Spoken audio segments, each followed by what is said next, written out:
Hello student, इस video में हम लोग पढ़ेंगे science class 10th NCERT control and coordination. इस चैप्टर को हम लोग पढ़ेंगे कंट्रोल एंड कोऑर्डिनेशन। तो आइए स्टार्ट करते हैं बिना देरी किए हुए। कंट्रोल एंड कोऑर्डिनेशन डिफिनीशन क्या हो जाएगी? Control and coordination is the process by which living organism respond through change their internal and external environment. मतलब कि कंट्रोल एंड कोऑर्डिनेशन सिस्टम एक ऐसा प्रोसेस है जिसके द्वारा लिविंग ऑर्गेनिज्म क्या करते हैं, इंटरनल ऑर्गन्स और इंटरनल और एक्सटर्नल में होने वाले परिवर्तन की प्रतिक्रिया देते हैं। क्लियर हो गया? It helps in maintaining the balance and proper functioning of the body. कह रहा है कि यह शरीर के संतुलन को बनाए रखने के लिए तथा सही ढंग से कार्य करने में सहायता करता है।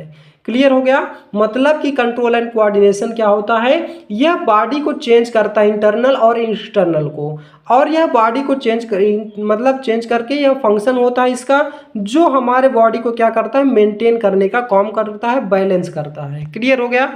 अब बात करते हैं need for control and coordination. इसकी हमें ज़रूरत क्यों पड़ी? It helps in detecting change in the environment. यह वातावरण में होने वाले परिवर्तनों का पता लगाने में सहायता करता है। It helps in responding to these change. यह परिवर्तनों में प्रतिक्रिया देने में सहायता करता है। It helps in coordinating the activities of different parts of the body. यह शरीर के विभिन्न भागों की क्रियाओं का समन्वय करने में सहायता करता है।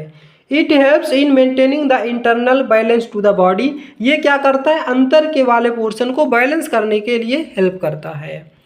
और it is necessary for proper growth, development and survival. यह उचित वृद्धि, विकास और जीवित रहने के लिए आवश्यक है। क्लियर हो गया? तो control and coordination of make our body make to systematic and balanced way. मतलब कि कंट्रोल एंड कोऑर्डिनेशन क्या करता है, हमारे बॉडी को सिस्टमेटिक तरीके से बैलेंस करने का काम करता है। अब आपको अच्छे से क्लियर हो गया होगा। अब बात करते हैं कोऑर्डिनेशन इन एनिमल्स, कि एनिमल्स में कोऑर्डिनेशन कैसे होता है। तो कोऑर्डिनेशन इन यूनिसेलुलर एनिमल्स, यूनिसेलुलर में जैसे हमने लाइव प्रोसेस में पढ़ा था, यूनिसेलुलर कौन कौन से होते हैं? अमोबा हो गया, पैरामीशियम हो गया, ये सभी यूनिसेलुलर होते हैं। अमोबा हो गया और एक पॉइंट पढ़े थे, तो unicellular animal do not have specialised organ for coordination. मतलब कि एक कोशिकीय जंतुओं में समन्वय के लिए कोई विशेष अंग नहीं होते। There single cell perform all the function including coordination. इनमें एक ही कोशिका सभी कार्यों सहित समन्वय करती है। जैसे आप समझिए, जैसे कि ये क्या है, एक अमोबा है। अगर इस साइड में इसके फूड आ जाए, मतलब कि इस साइड में इसके फूड आ जाए, तो इस साइड से ये माउथ बना लेगी और यहीं से अपना भोजन ग्रहण कर लेती है। और मान लीजिए इसको मल को त्यागना है, तो एक्सक्रेशन करना है, तो क्या करेगी, इस साइड से किसी भी साइड से भी वो अपना मतलब बॉडी को चेंज करके परिवर्तन कर सकती है। ये होता है। तो they respond to stimuli through the their cell membrane. ये अपनी कोशिका झिल्ली के माध्यम से उद्दीपन के प्रति क्रिया देते हैं। क्लियर हो गया? अब बात करते हैं coordination in multicellular animals. ध्यान दीजिएगा, आपका टाइम वेस्ट किए बिना बहुत ही अच्छे से हम लोग क्या करेंगे, कवर करेंगे। कोई भी आपको दिक्कत नहीं होगी। आप वीडियो को पॉज करेंगे, अच्छे से नोट्स बनाएंगे। इंग्लिश मीडियम वाले इंग्लिश को लिखेंगे, हिंदी मीडियम वाले हिंदी को लिख सकते हैं, और या तो आप अच्छे से समझ लीजिए पहले। तो coordination in multicellular animals. Multicellular animals have different cell tissues, organs and organ system for coordination. मतलब कि बहुकोशिकीय जंतुओं में समन्वय के लिए विभिन्न प्रकार की कोशिकाएं, जैसे कि उत्तक, अंग तथा अंग तंत्र होते हैं। They have nervous system and endocrine system to control the coordinates. इनमें नियंत्रण एवं समन्वय के लिए तंत्रिका तंत्र तथा अंतःस्रावी तंत्र पाए जाते हैं, जैसे कि ब्रेन हो गया, स्पाइनल कॉर्ड्स हो गया, नर्वस हो गया, ये सभी की देखने को मिलते हैं। These system work together to detect change, process information and give appropriate response. यह तंत्र में परिवर्तनों का पता लगाने, सूचना को संसाधित करने के लिए उचित प्रक्रियाएं देने में सहयोग करते हैं। क्लियर हो गया? तो coordination help in animal to just with the environment and ensure their survival. मतलब कि समन्वय जंतुओं में वातावरण के साथ सामंजस्य स्थापित करने की तथा जीवित रहने में सहायता करता है। जैसे कि आप देखते हैं कि जो एनिमल्स होते हैं उसी बॉडी में, अपने उसी बॉडी में, चाहे ठंडी हो, चाहे गर्मी हो, चाहे बरसात है, सभी तरह के मौसम में क्या करते हैं, सर्वाइव कर लेते हैं। तो अब बात करते हैं coordination in animals. Coordination in animals occurs with the help of three main components: sense organ, receptors, effectors and connecting।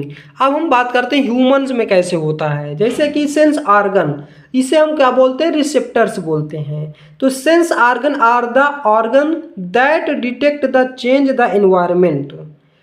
तो संवेदी अंग वे अंग होते हैं जो पर्यावरण में होने वाले परिवर्तनों का पता लगाते हैं। सेंस ऑर्गन मतलब जैसे कि कहीं से बदबू या खुशबू आती है तो आप नोज के द्वारा क्या करते हैं, स्मेल सूंघ को पता लगा लेते हैं। They contain special cell called receptor which are sensitive और स्पेसिफिक स्टिमुलाई। मतलब कि इनमें विशेष कोशिकाएं होती हैं जो उद्दीपन के प्रति संवेदनशील होती हैं। जैसे कि कान हो गया, आपको कहीं से थोड़ी सी भी आवाज़ आएगी तो तुरंत अब आप सुन लेते हैं, समझ लेते हैं कि इस टाइप की आवाज़ है, किस एनिमल्स की है या कहाँ से आवाज़ आ रही है। एग्जाम्पल्स जैसे कि आपका आई हो गया, ईयर्स हो गया, नोज हो गया, टंग हो गया, स्किन्स हो गया। ये टोटल की 5 सेंस ऑर्गन पाए जाते हैं ह्यूमन में, याद रखना है। अगर डायरेक्ट आपसे ऑप्शन में पूछ लेते sense how many sense organ, तो क्या बताएंगे, 5 बताएंगे। आई हो गया, ईयर्स हो गया, नोज हो गया और माउथ हो गया, आपका स्किन हो गया। क्लियर है। रिसेप्टर की बात करें, रिसेप्टर क्या होते हैं, तो receptor are specialised cell present in sense organ that detect stimuli. मतलब कि रिसेप्टर्स वे विश्लेषित कोशिकाएं होती हैं जो संवेदी अंगों में स्थित रहती हैं और उद्दीपन का पता लगाती हैं। Next, they convert the stimuli into the electrical nervous impulse. ये उद्दीपन को विद्युत तंत्रिका आवेगों में बदल देती हैं। These impulses are send to the brain or spinal cords through the nerve. ये आवेग तंत्रिकाओं के माध्यम से मस्तिष्क का मेरुरज्ज तक पहुंच जाते हैं। क्लियर हो गया। ये आपका स्टिमुलस हो गया और रिसेप्टर्स ये हमारा हो गया और नर्वस इम्पल्स ये हो गया आपका सेंड टू ब्रेन। मतलब ये इस प्रोसेस के द्वारा ब्रेन तक मैसेज पहुंच जाता है। क्लियर हो गया। अब बात करते हैं इफेक्टर्स। इफेक्टर्स क्या होते हैं, तो effectors are the organs are tissues that response to impulses received. Receptors वे अंग या उत्तक होते हैं जो प्राप्त आवेगों के अनुसार प्रतिक्रिया करते हैं। They bring about the response और एक्शन। ये शरीर में उचित प्रक्रिया और क्रिया को उत्पन्न करते हैं। Main effectors our muscles and glands. मुख्य इफेक्टर्स कौन होते हैं, मसल्स होते हैं। जैसे कि हमारे बॉडी के मसल्स हैं, ये सभी क्या है, मेन इफेक्टर्स का होते हैं। जैसे कि मसल्स हो गए, ग्लैंड हो गए। क्लियर हो गया। ये सभी आपको क्लियर हो गया होगा। अब बात करते हैं control and coordination human nervous system. Human nervous system क्या होता है, human nervous system basically 2 parts में डिवाइड है। एक है सीएनएस जिसे आप सेंट्रल नर्वस सिस्टम कहते हैं, दूसरा है पीएनएस जिसे आप पेरिफेरल नर्वस सिस्टम कहते हैं। अगर बात करते हैं सेंट्रल नर्वस सिस्टम की तो ये 2 पार्ट्स में डिवाइड हो जाता है, ब्रेन और स्पाइनल कॉर्ड्स। क्लियर हो गया। और ब्रेन की बात करें तो ये 3 पार्ट में आगे जाके डिवाइड हो जाता है, सेरिब्लम और मेडुला। क्लियर हो गया। और बात करते हैं पीएनएस की। पीएनएस यानी कि पेरिफेरल नर्वस सिस्टम, ये 2 पार्ट में डिवाइड होता है, सोमैटिक नर्वस सिस्टम और एटोनोमिक सिस्टम। और बात करते हैं एटोनोमिक नर्वस सिस्टम, ये भी 2 पार्ट्स में डिवाइड हो जाता है, सिम्पैथिक एंड पैरासिम्पैथिक में। और जो हमारा एटोमिक हो जाता है ये भी 2 पार्ट्स में हो जाता है, क्रीनियल नर्वस सिस्टम में जिसके 12 पेयर्स होते हैं और दूसरा स्पाइनल नर्वस सिस्टम में। तो ये था टोटल ह्यूमन नर्वस सिस्टम का स्ट्रक्चर। इन सभी को हम लोगों को क्या करना है, पढ़ना है। अब बात करते हैं ह्यूमन नर्वस सिस्टम में न्यूरॉन क्या होता है, तो the structure and functional unit of nervous system. याद रखना ये पॉइंट ऑब्जेक्टिव में पूछा जाता है कि the structural and functional unit of nervous system किसे कहते हैं, न्यूरॉन कहते हैं। जैसे the fundamental unit of life किसे बोला जाता है, सेल को, उसी प्रकार से structural and functional unit of nervous system किसे बोला जाता है, न्यूरॉन को। क्लियर हो गया। न्यूरॉन की definition, A neuron is the structural and functional unit of the nervous system. It receive the transmit nerve impulses. मतलब कि ये क्या करता है, न्यूरॉन तंत्र की वह संरचनात्मक क्रियात्मक इकाई है, यह तंत्रिका संदेश को ग्रहण करती है और संचारित करती है। जो मैसेजेस आते हैं उसे क्या करती है, स्टोर करती है, यानी कि समझती है, स्टोर करती है। स्ट्रक्चर ऑफ न्यूरॉन, न्यूरॉन की संरचना क्या होती है, अभी आपने जो इमेज देखा है वो क्या है, न्यूरॉन की थी। डेंड्राइट्स, डेंड्राइट्स क्या होती है, receive nervous impulses and carry impulses towards the cell body. ये क्या करते हैं, डेंड्राइट्स रिसीव नर्व इंपल्स को क्या करते हैं, रिसीव करते हैं और कहाँ ले जाते हैं, carry impulse towards the cell body की ओर ले जाते हैं। सेल बॉडी क्या होती है, जिसे आप कोशिका द्रव्य बोलते हैं, साइटोन बोलते हैं। तो कंटेन्स न्यूक्लियर एंड साइटोप्लाज्म, इसमें क्या होता है, न्यूक्लियस एंड साइटोप्लाज्म होता है। कंट्रोल ऑल इफेक्ट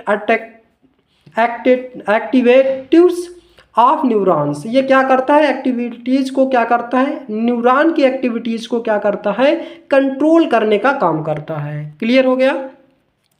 नेक्स्ट है एक्सॉन। एक्सॉन क्या होता है, long cylinder extension of the neuron. ये long cylinder extension of neuron carries impulses away from the cell body से क्या करता है, इम्पल्सेस को कैरी करके बाहर ले जाता है। In other neurons muscles and gland, muscles में ले जाता है और ग्लैंड में ले जाता है। क्लियर हो गया। इसी को हम लोग क्या बोलते हैं, एक्सॉन बोलते हैं। नेक्स्ट है type of neuron. Types of neuron कितने टाइप्स के होते हैं, मेनली ये 3 टाइप्स के होते हैं। क्लियर हो गया। इन 3 टाइप्स को हमें पढ़ना है। पहला है sensory neuron.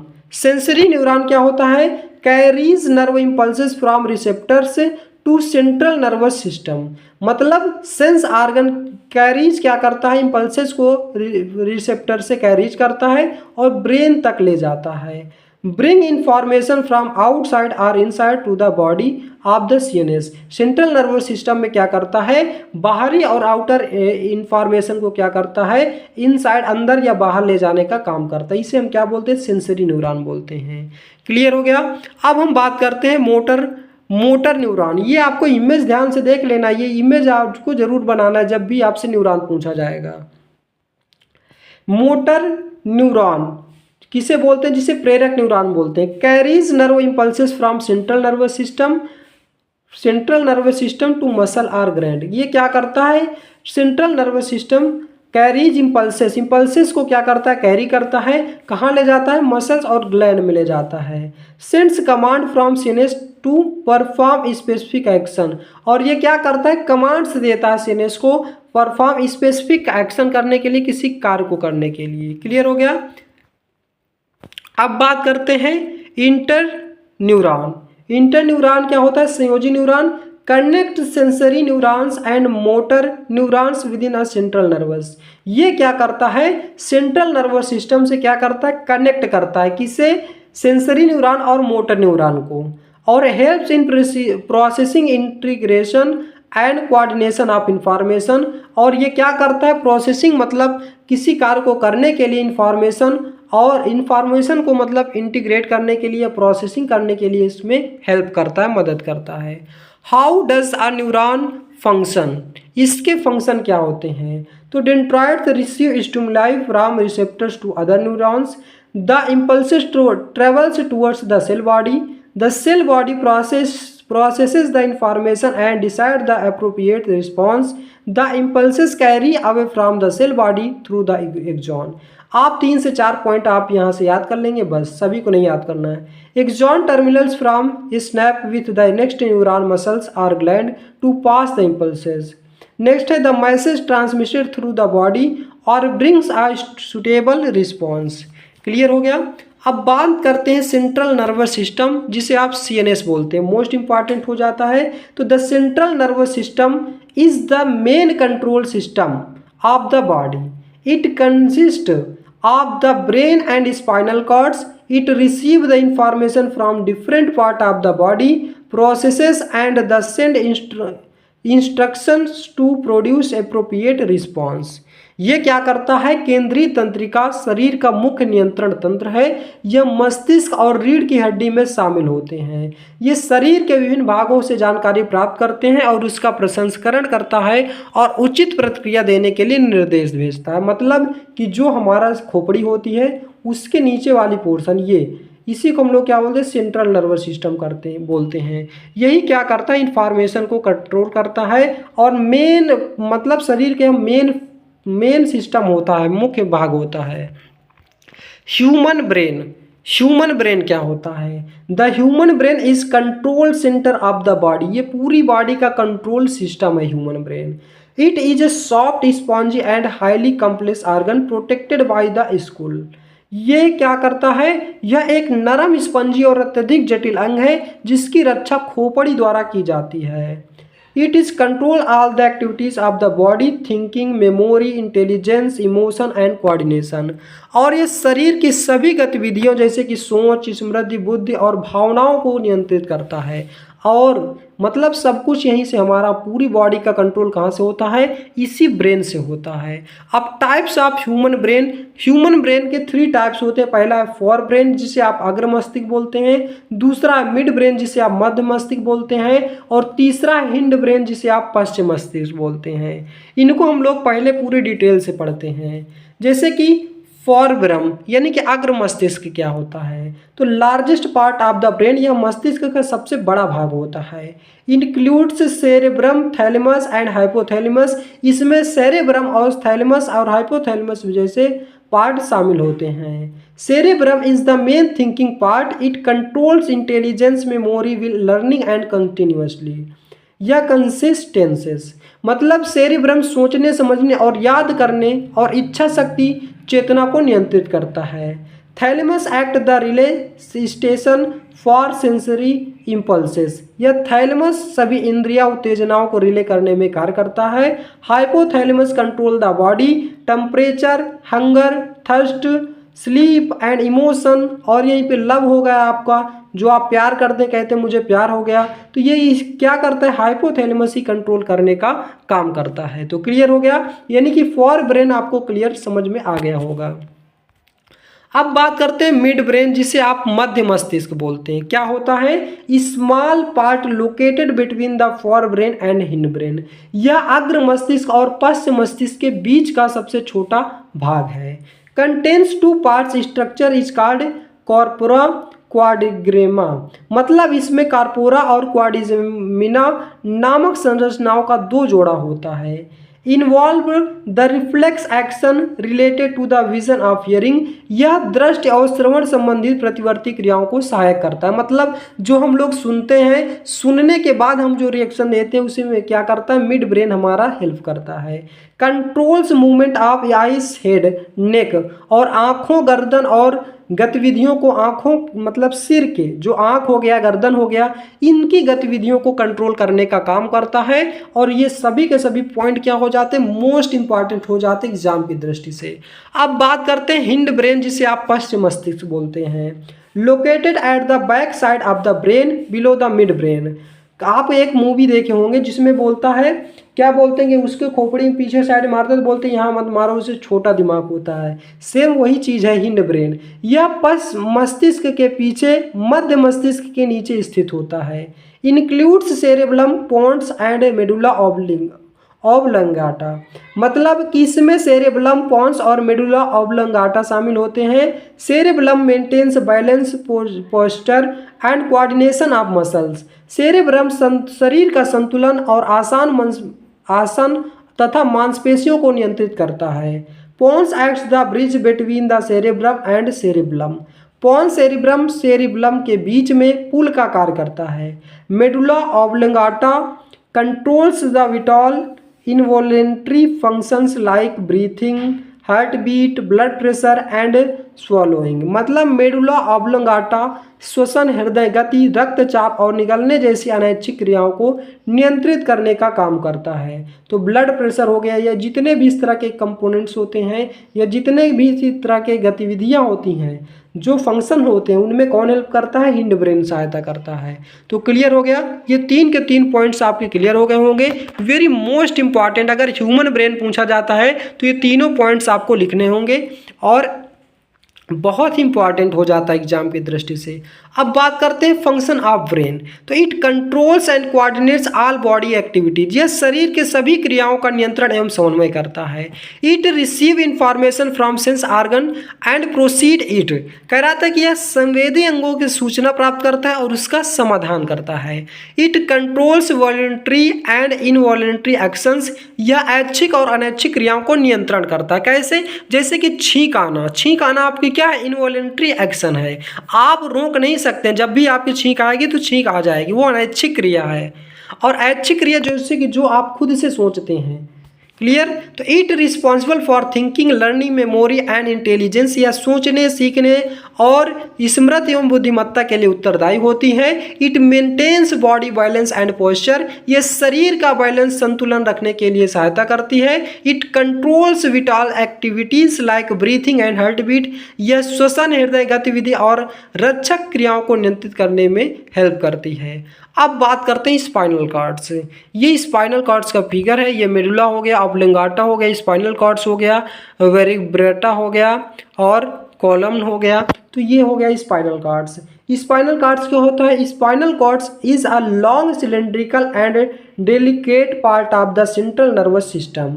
It lies inside the vertebral column, backbone, and it is protected by the vertebrae.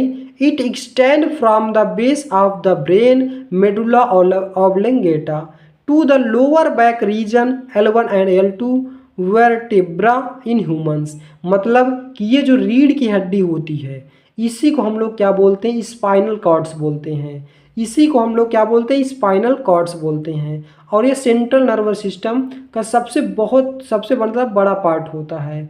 इसी को हम लोग क्या बोलते हैं, रीढ़ की हड्डी बोलते हैं। क्लियर हो गया।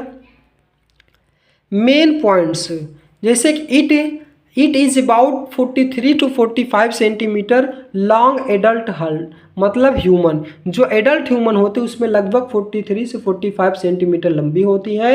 It is enclose 3 positive membrane card managers, इसमें मतलब कि इनक्लोज मतलब बंधी हुई होती 3 पॉजिटिव मेम्ब्रेन से, 3 प्रोटेक्टिव मेम्ब्रेन से ये क्या होती है, क्लोज होती है। It has 2 main region, grey matter H shaped in centre and white matter surrounding to grey matter.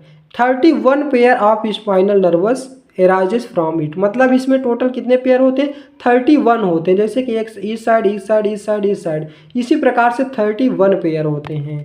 Clear हो गया। तो ये पॉइंट्स आपको याद रखने हैं। अब बात करते हैं फंक्शन ऑफ स्पाइनल कार्ड। इसके फंक्शन क्या होते हैं, ये क्या कार्य करता है।